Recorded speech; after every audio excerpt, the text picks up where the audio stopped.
What's up, everyone? Today I want to talk about the NFL's Guardian Caps because I watched a lot of preseason football over the past weekend and I saw several players wearing them during in-game sessions, including Jonathan Taylor of the Indianapolis Colts.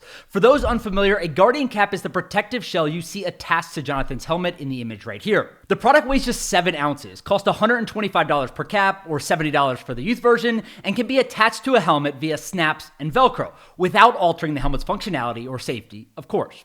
Now, Guardian Sports is the company behind Guardian Caps. Founded by a husband and wife duo named Aaron and Lee Hansen, the company currently has 4 US patents on its flagship product. Now, Guardian Sports makes a bunch of other things and sells other products, like Guardian Caps for hockey and lacrosse. But the Georgia couple hasn't raised any outside capital and says that more than 500,000 athletes have worn Guardian Caps so far, including over 5,000 high schools, 500 plus colleges, and all 32 NFL teams. There are people more qualified than me to explain why Guardian Caps protect players, but the simplest way to describe it is that the outer soft shell absorbs a portion of energy and force that would otherwise be sent to a player's head.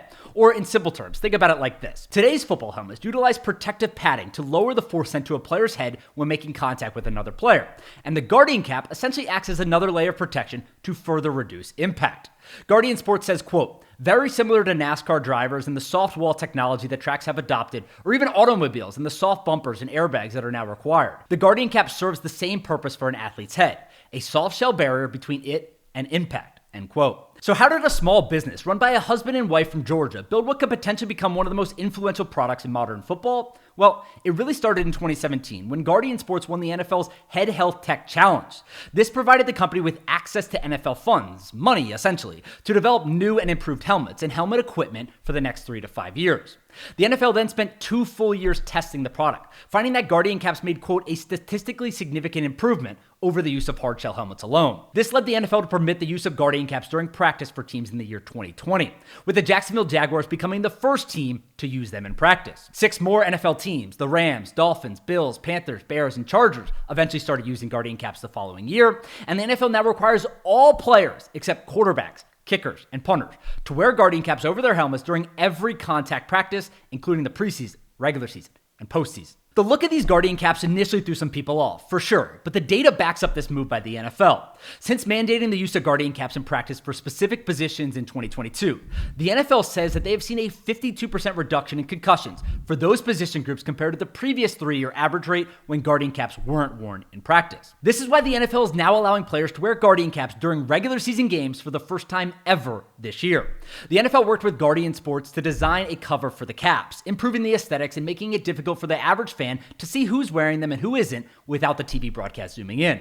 Now, Guardian Sports is a good business that has generated millions of dollars in sales while potentially saving lives as well. However, it's also important to note that this is really just one part of the NFL's larger plan to protect its $20 billion annual business.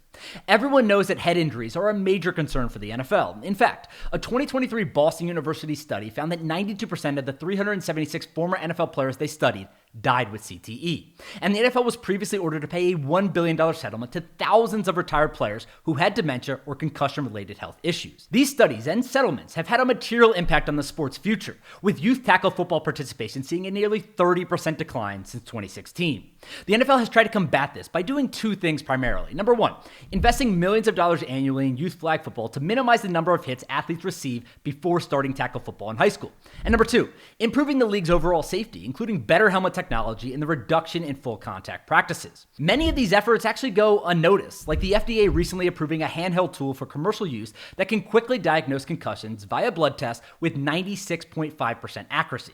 Or the fact that the NFL has also approved 8 position-specific helmets for use this year, including some helmets that safety tested better than the Guardian Cap. The NFL has also changed many of its rules over the last decade to better protect defenseless players. Some players are also now wearing Q collars, a silicone collar worn around the neck that applies light pressure to the jugular vein, reducing the brain's movement upon impact. The device is FDA approved and has produced some impressive research, although some have questioned its long-term effectiveness.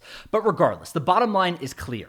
Athletes are now armed with more research than ever before, and many have decided that it is worth taking precautionary steps to minimize the long-term impact of repeated head trauma seen throughout the NFL.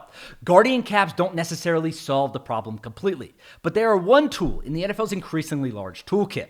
The league will continue to dedicate more resources to this area as years go on, which is smart, considering hundreds of billions of dollars are now at stake.